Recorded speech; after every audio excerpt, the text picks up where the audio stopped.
Hello students, सन class में आपका स्वागत है। जैसे कि आपको पता है, हम ट्वेल्थ क्लास फिजिक्स का अध्याय नंबर 2 पढ़ रहे हैं, जिसका नाम क्या है? वैद्युत विभव एवं धारिता। राइट। आज हमारा टॉपिक है संधारित्र का संयोजन। लास्ट क्लास में हमने क्या पढ़ लिया था? याद हो तो सब बच्चों को? देखो, लास्ट क्लास में हमने पढ़ लिया था, संधारित्र के बारे में हम बात कर रहे थे और उससे अंकित प्रश्न के बारे में हमने क्या करती चर्चा करी थी, जहां हमने अलग से अलग प्रकार के न्यूमेरिकल लेकर आए थे। आज आपका टारगेट है संधारित्र का संयोजन। हेडिंग लगाओ, संधारित्र का संयोजन। इंग्लिश में बोलते हैं कॉम्बिनेशन ऑफ कैपेसिटर।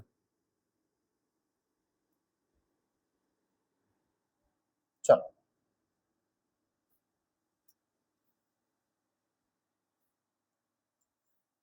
सबसे पहला मन में सवाल ये उठता है कि सर हम संधारित्र का संयोजन क्यों करते हैं? चलो, आपके पास अगर मैं बोल लूं कि जो आपकी वांछित धारिता है,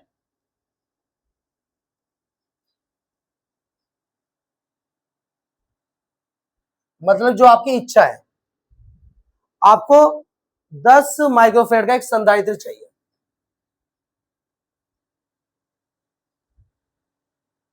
आप निकले मार्केट में लेने के लिए, आप शॉप पे गए, शॉप पे जाके आपको पता लगा कि 10 माइक्रोफेरेड का संधारित्र तो मिल नहीं पा रहा, तो अब क्या करें? परंतु आपको 2 माइक्रोफेरेड, 3 माइक्रोफेरेड और 5 माइक्रोफेरेड, ऐसे ऐसे आपको 3 संधारित्र मिल गए। तो अब आप किस तरीके से ये जो उपलब्ध प्रतिरोध संधारित्र है, जो ये उपलब्ध संधारित्र है, इसे हम किस प्रकार वांछित संधारिता में क्या कर सकते हैं? बदल सकते हैं। आई मेरी बात समझे? जो ये उपलब्ध संधारित्र है, इसे हम किस प्रकार वांछित धारिता में क्या कर सकते हैं? बदल सकते हैं। उसी के लिए हम क्या करते हैं? संधारित्र का संयोजन करते हैं। चलो, लिखता हूं इस बात को।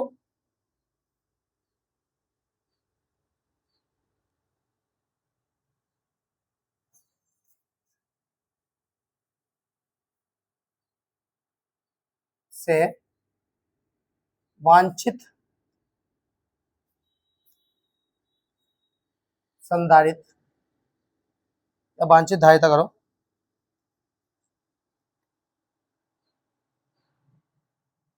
धारिता प्राप्त करने के लिए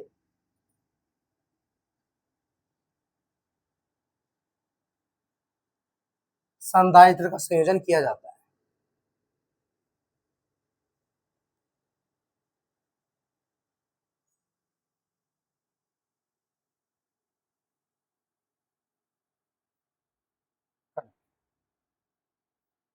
यस या नो? इसके 2 प्रकार होते हैं। अगर संधारित्र के संयोजन के बारे में जाओ,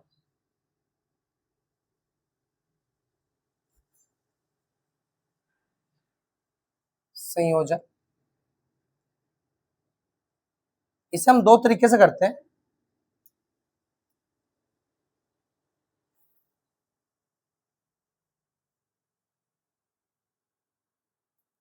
फर्स्ट, श्रेणीक्रम संयोजन,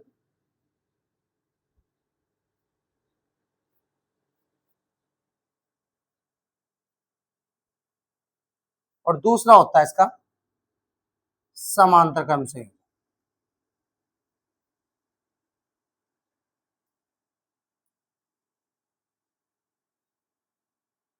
इसे पार्श्व क्रम भी बोलते हैं।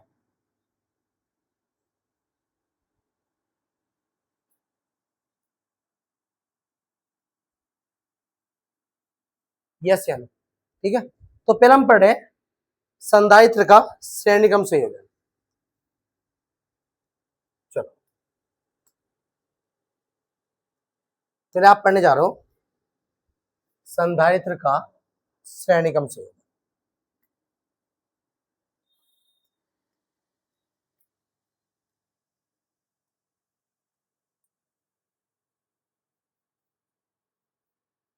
का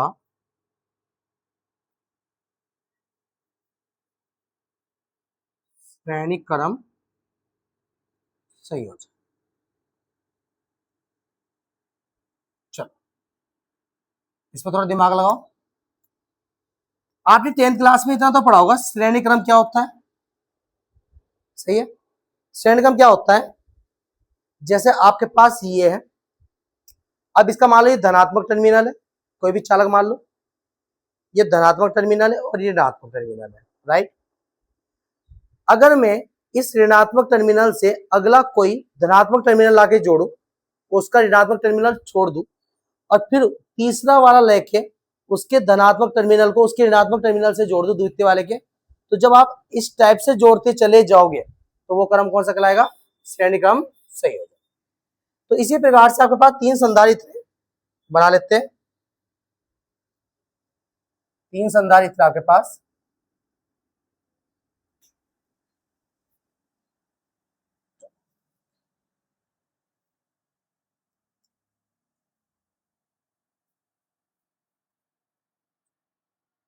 यहाँ के पास 3 संधारित्र है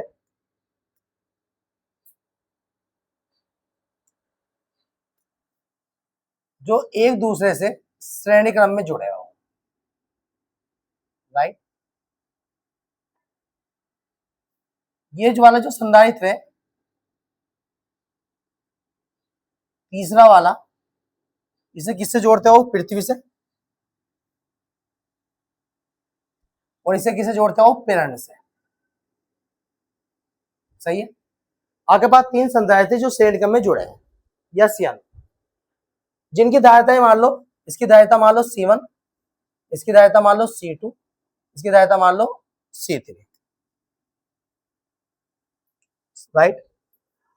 अब इस जो ये सिस्टम बना है, अब इसे आप किसी स्रोत से जोड़ोगे, मतलब आप विभवांतर दे रहे हो, विभवांतर से क्या होगा, विभवांतर देने से क्या होगा, आपने क्या करा, बी वोल्टेज का विभवांतर दे दिया, बी वोल्टेज की किसी बैटरी से आपने जोड़ दिया, राइट। जैसे आप विभवांतर दोगे तो संधारित्र की जो प्रथम प्लेट है, प्रथम संधारित्र की जो प्रथम प्लेट है, इस पर प्लस क्यू आवेश उत्पन्न हो जाएगा। जो प्रथम संधारित्र की जो पहली वाली प्लेट है, इस पर प्लस क्यू आवेश क्या हो जाएगा, उत्पन्न हो जाएगा। इस प्रेरण के कारण, इस प्रेरण के कारण प्रथम संधारित्र की जो द्वितीय प्लेट है उस पर क्या आ जाएगा, माइनस क्यू आवेश एक्टित हो जाएगा। अब इसी प्रकार से द्वितीय और तृतीय पे, द्वितीय पे क्या आ जाएगा, प्लस क्यू, तृतीय पर माइनस क्यू, द्वितीय में प्लस क्यू और तृतीय में माइनस क्यू। अगर आप प्रेरण ना लगाते ना, अगर आप प्रेरण नहीं लगाते तो माइनस क्यू आवेश द्वितीय प्लेटों के भी आता ही नहीं, ये बात अपने माइंड में डालना, ठीक है ना। चलो थोड़ी परिभाषा लिखता हूं फिर बात करते हैं। माना 3 संधारित्र,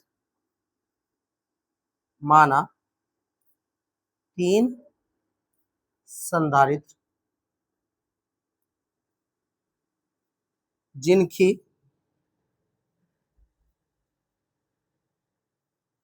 धारिताएं क्रम से C1, C2 व C3, सही है। सॉरी,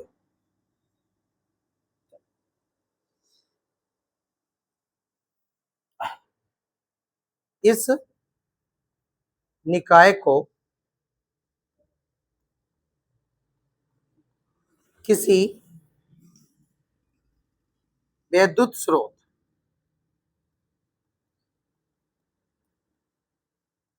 विद्युत स्रोत से जोड़ने पर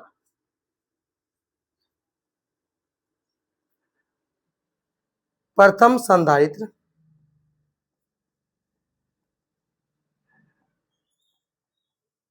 की प्रथम प्लेट पर प्लस क्यू आवेश आता है। सही बात। और प्रेरण के कारण, इसको थोड़ा यहां लिख लेते हैं,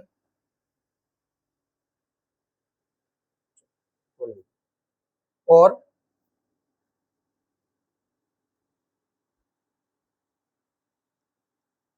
प्रेरण के कारण प्रथम संधारित्र की द्वितीय प्लेट पर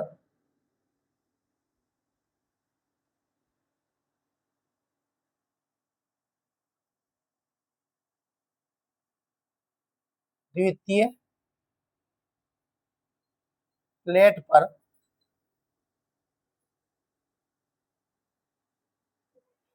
माइनस क्यू आवेश उत्पन्न हो जाता है।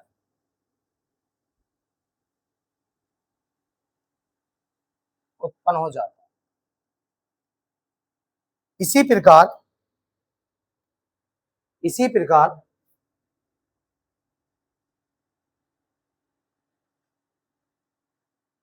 अन्य संधारित्र की प्रथम प्लेट पर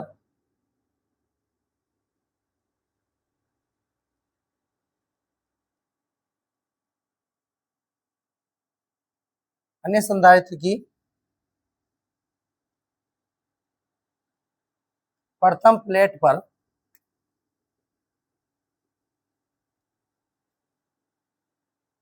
प्लस क्यू वे द्वितीय प्लेट पर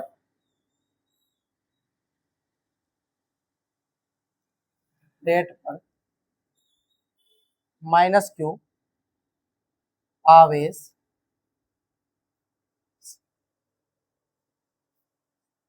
एकत्र हो जाता है या एकत्रित हो जाता है।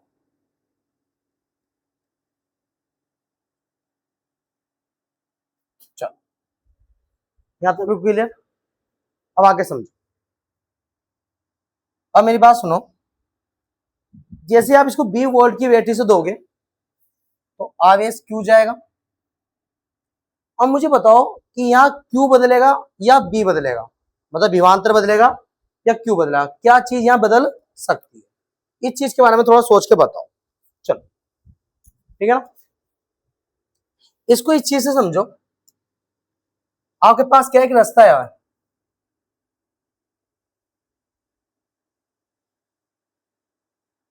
इस टाइप का।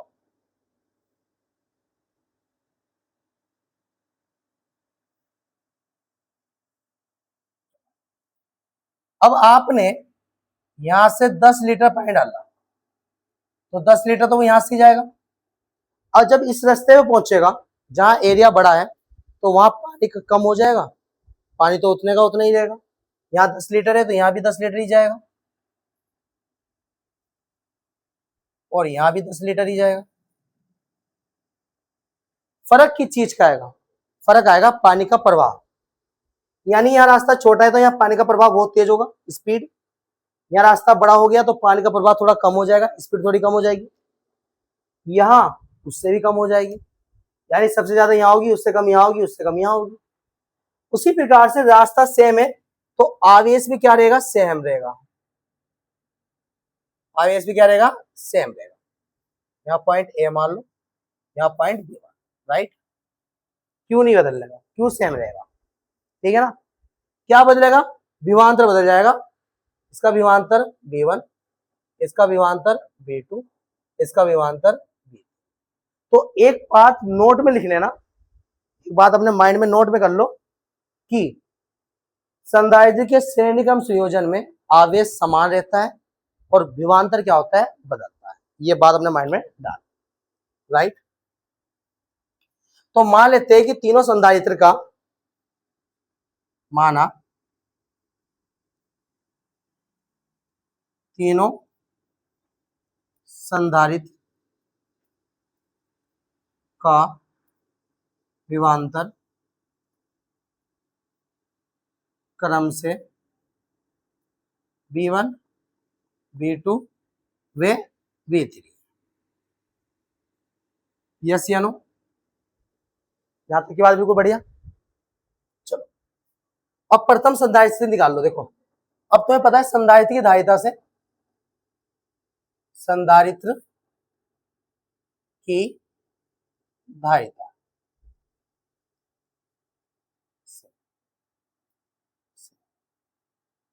फॉर्मूला क्या होता है? सी क्या होता है? Q इक्वल टू क्या होता है? CV। यहां से B बदल रहा है, B निकाल लो, B इक्वल टू कितना हो जाएगा? Q upon C। यस या नो? अगर मैं प्रथम संधारित्र के लिए अगर ये फॉर्मूला अप्लाई करूं, प्रथम संधारित्र के लिए अगर मैं ये फॉर्मूला अप्लाई करूं तो प्रथम संधारित्र में चेक करो, B की वैल्यू V1 है, Q सेम है, C की वैल्यू कितनी है? C1 है। तो यहाँ B की वैल्यू कितनी आ जाएगी? V1, Q सेम है, C की वैल्यू कितनी है? C2। समीकरण 1 बना लो। अगर द्वितीय संधारित्र के लिए चेक करूं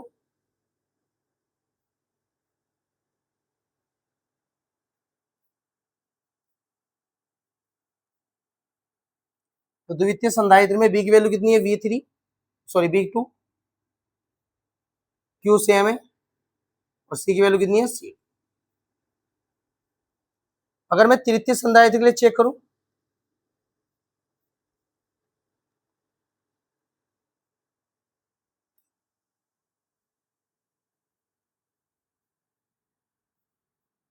तृतीय संधारित्र में B की वैल्यू कितनी है? V3, Q अपॉन C की वैल्यू कितनी है? C3। यकीन नहीं है चेक कर लो, पीछे देखो। द्वितीय में संधारित्र B की value V2, C2, Q same रहेगा। इसमें तृतीय में कितना? V3, C3, Q सेम रहेगा, राइट। चलो अब एक चीज और होती है मेरे प्यारे बच्चों, तुल्य संधारित्र। अब ये क्या झंझट है समझो। तुल्य संधारित्र के लिए, तुल्य संधारित्र के सुनो, तुल्य संधारित्र का मतलब समझाता हूं, ध्यान से सुनो। तुल्य का मतलब क्या होता है? तुल्य का संधारित्र का मतलब समझो कि जैसे मान लो आपके पास एक दीवार है बाबू, आपके पास एक दीवार है और इस दीवार को 3 लोग मिलकर चिन रहे हैं बाबू।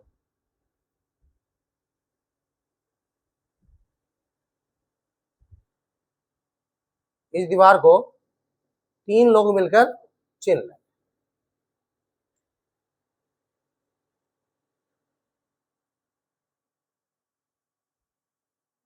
राइट। 3 लोग मिलकर चिन रहे हैं, यस या नो? अब मैं एक ऐसा व्यक्ति लेके आता हूं जो अकेला इस दीवार को चिन रहे। तो मेरी नजरों में जो ये अकेला व्यक्ति है इसे मैं बोलूंगा तुल्य। क्या है ये मेरी नजरों में? तुल्य। उसी प्रकार से इस बी बैटरी की पावर को ये तीनों संधारित्र मिलकर झेल रहे हैं। अगर मैं ए और बी के बीच अगर एक ऐसा संधारित्र लाके लगा दूं जो अकेला इस बी वोल्ट की बैटरी की पावर को झेल ले, तो वो जो अकेला संधारित्र मैंने लगाया है वो क्या कहलाएगा मेरे ख्याल से? तुल्य संधारित्र। वो क्या कहलाएगा? तुल्य संधारित्र। यस या नो? हाँ या ना? तो तुल्य संधारित्र के लिए अगर मैं चेक करूं तो तुल्य संधारित्र के लिए बी इक्वल टू कितना हो जाएगा? अगर विभवांतर समय बी होगा तो बी इक्वल टू कितना हो जाएगा? क्यू अपॉन सी तुल्य। यस या नो? यहां तक बताओ मुझे, क्लियर? अब तुम्हें परिपथ से एक बात समझ में आ रही होगी कि जो बी है वो 3 हिस्सों में डिवाइड हो रहा है, B1 plus B2 plus B3। B1 plus B2 plus B3।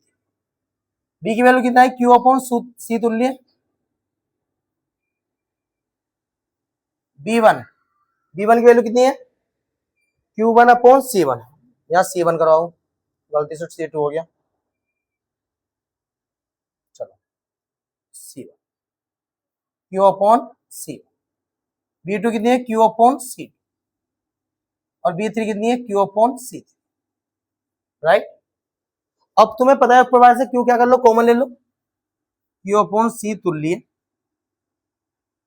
Equal to Q common ले लो, तो अंदर क्या बचेगा, अंदर बचेगा 1 upon C1 plus 1 upon C2 plus 1 upon C, Q से Q कट जाएगा, तो 1 अपॉन C तुल्य किसके बराबर आ जाएगा, 1 upon C1 plus 1 upon C2 plus 1 upon C, ये बन गया आपका फॉर्मूला।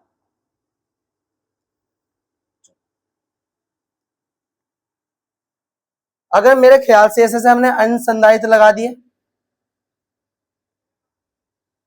अगर हमने अनुसंधारित्र लगा दी, जब क्या होगा, एन संधारित्र के लिए, मतलब 4 5 6 7 8 9 10 इस टाइप से श्रेणी में जोड़ दिया, तो तब फॉर्मूला क्या आ जाएगा, 1 अपॉन C तुल्य equal to 1 upon C1 1 upon C2 1 upon C3 1 upon C4 plus डेस प्लस 1 अपॉन C,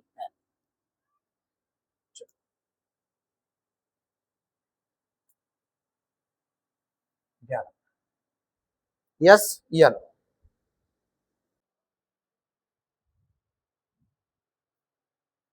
अब यहां से हम एक बात बोल सकते हैं, अगर आपको समझ में आ रही हो तो, क्या बात बोल सकते हैं सर बताओ, श्रेणी क्रम में जुड़े जो संधारित्र है उनकी जो तुल्यदायिता है और जो अलग अलग संधारित्र जुड़े हैं उनकी जो दायिता है, दोनों का जो व्युत्क्रम है, यानी कहना मतलब यह है कि जो श्रेणी क्रम में जुड़े जो संधारित्र हैं उनकी जो तुल्यदायिता जो व्युत्क्रम है और जो अलग अलग संधारित्र जुड़े हैं उनकी दायिता जो व्युत्क्रम है, उनका अगर मैं योगफल करूं वो तुल्य दायिता के संधारित्र क्या आएगा, बराबर आएगा। क्या बोल दे सर, क्या बोल दे समझो, देखो सुनो, कहना मतलब ये है कि जो ये श्रेणी क्रम में संधारित्र जुड़े हैं इनकी जो तुल्यदायिता का जो व्युत्क्रम आया है, बराबर का व्युत्क्रम बोल लोगे, तुल्यदायिता का जो व्युत्क्रम आया है और अलग अलग संधारित्र की दायिता का जो व्युत्क्रम का योगफल है, ये दोनों आपस में क्या होंगे, बराबर, राइट। चलो तो इस बात को लिख सकता हूं, श्रेणी क्रम में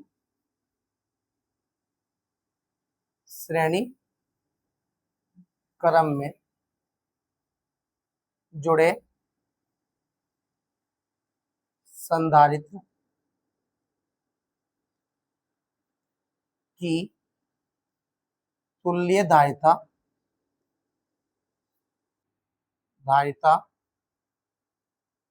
का व्युत्क्रम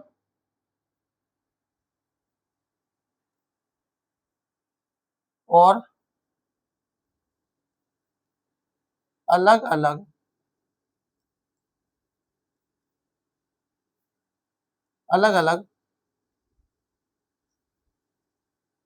धारिता के व्युत्क्रम के योगफल के बराबर होता है।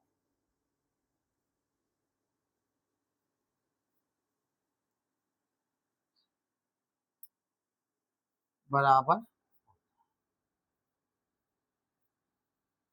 यस या नो, हाँ या ना बताओ, यहां तक की बात बताओ, यहां तक की बात सारी क्लियर हो गई, कोई दिक्कत तो नहीं है। अब देखो, अब इसके कुछ पॉइंट पढ़ो, महत्वपूर्ण बिंदु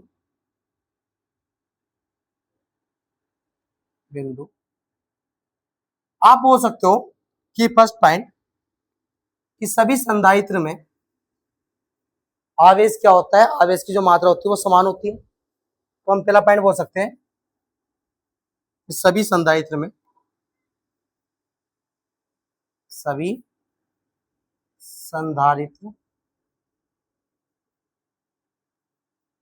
आवेश की मात्रा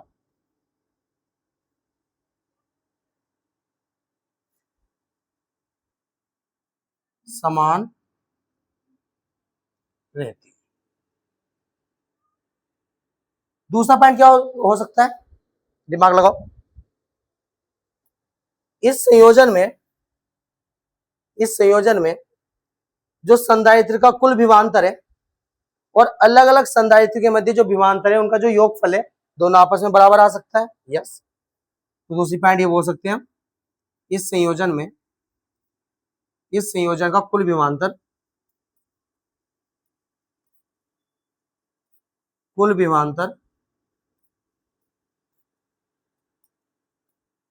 बी वे संधारित्र के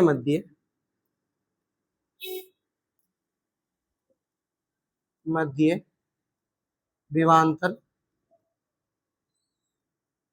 के योगफल के बराबर होता है।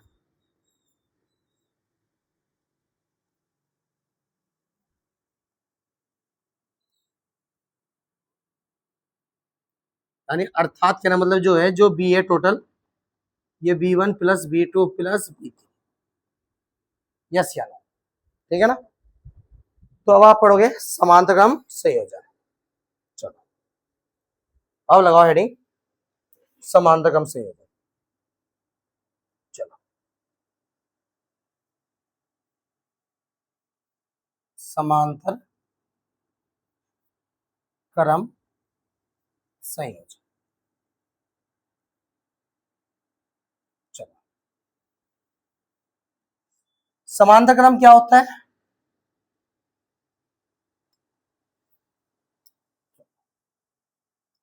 मान लो तीन संधारित्र माना तीन संधारित्र जिनकी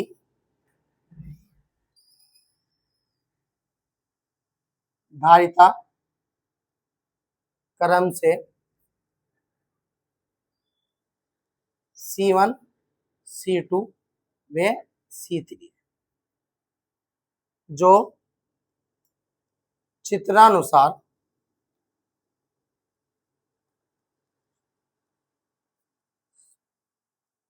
जोड़े गए।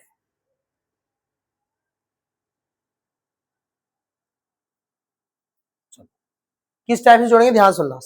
समांतर क्रम क्या होता है कि एक प्लेट को, सभी प्लेट को एक ही बिंदु से जोड़ दो और अन्य प्लेट को एक ही बिंदु से जोड़ दो। कहना मतलब ये है कि आपके पास तीन संधारित्र है,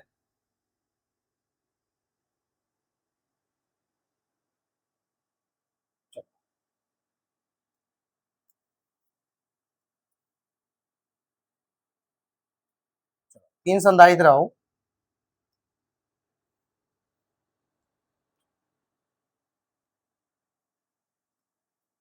तीन संधारित्र को आप एक ही बिंदु से जोड़ दो।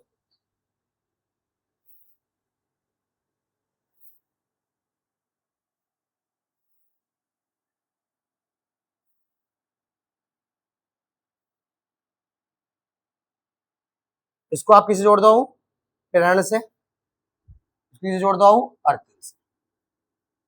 कोई एक स्रोत मान लो कि जैसे हमने कितना दिया, बी वोल्टेज दिया, कितना वोल्टेज दिया, किस स्रोत से हमने बी वोल्टेज दिया, राइट। क्या होगा कि इस पर कौन सा आया, प्लस क्यू आवेश, इन पर कौन सा आया, प्लस क्यू आवेश, और प्रेरण के कारण क्या आ जाएगा इसमें, माइनस क्यू आवेश। इसकी धारिता कितनी है, C1, इसकी धारिता C2, इसकी धारिता C3, राइट। यहां तक तो बात क्लियर होती है। चलो अब आगे समझो, अब क्या चीज बदलेगी।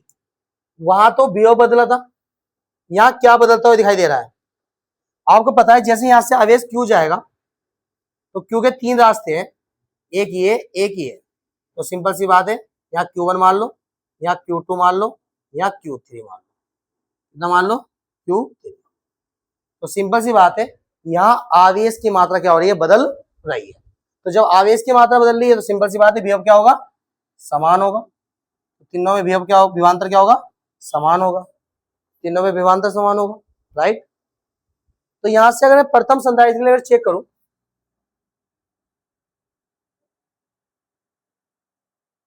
प्रथम संधारित्र के लिए अगर मैं चेक करूं तो प्रथम संधारित्र में क्या होगा, चेक करो। प्रथम संधारित्र के लिए अगर मैं संधारित्र की धारिता का फॉर्मूला लगाऊं, संधारित्र की धारिता का फॉर्मूला लगाऊं, क्या होता है, Q इक्वल टू CV, और यहां से Q बदल रहा है तो फॉर्मूला यही रहने दो, आपको पता है तो वहां लिखा जाए, इसको थोड़ा हटाए, इसको नीचे करो, इसको, चलो। तो प्रथम संधारित्र के लिए Q का मान कितना है, Q1 है, C1 है, B सेम है, इक्वेशन 1 मान लो। उसी प्रकार का लगाओ द्वितीय और तृतीय संधारित्र के लिए, लिख लिखो, जब पीछे करा था, द्वितीय संधारित्र के लिए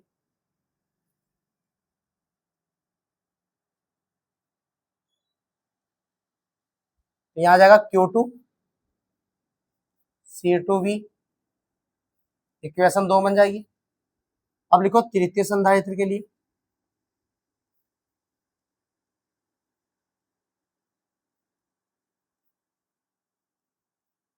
तृतीय संधारित्र में चेक करो, Q की वैल्यू कितनी है, Q3B, और यहाँ कितना है C3, Q3C3 कितना हो जाएगा।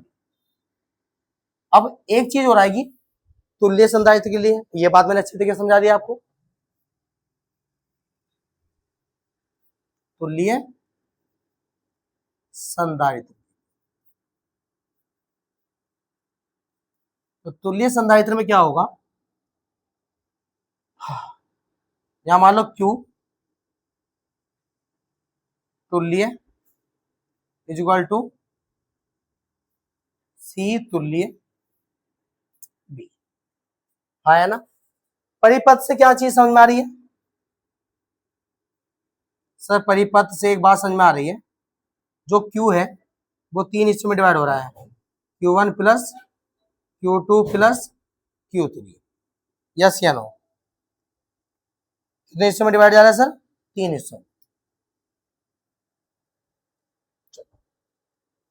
Q1 की वैल्यू कितनी है, Q ऐसा कैसे ही, Q1 सॉरी Q तुल्य ना, Q तुल्य कितना है, C तुल्य B। Q1 की वैल्यू कितनी है, C1B, इसकी कितनी है C2B, इसकी कितनी है C3, तो C तुल्य B इज इक्वल टू, सब में B है, B कॉमन ले लो, तो अंदर क्या बचा, C1 plus C2 plus C3, B से B कट जाएगा, यहाँ आएगा C तुल्य इज इक्वल टू किसका हो जाएगा, C1 plus C2 plus C, लो ये बन के आ गया आपका समांतर क्रम, संधारित्र का समांतर क्रम का फॉर्मूला, राइट। अगर मैं ऐसे ऐसे n संधारित्र लगा दूं, मतलब बहुत सारे संधारित्र लगा दूं, तो n संधारित्र के लिए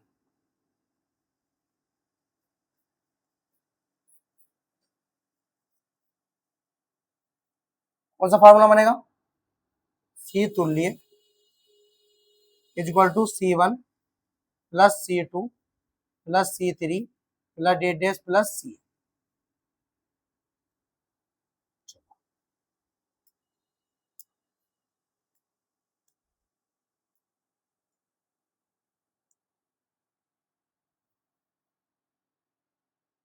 बताओ, ठीक है ना।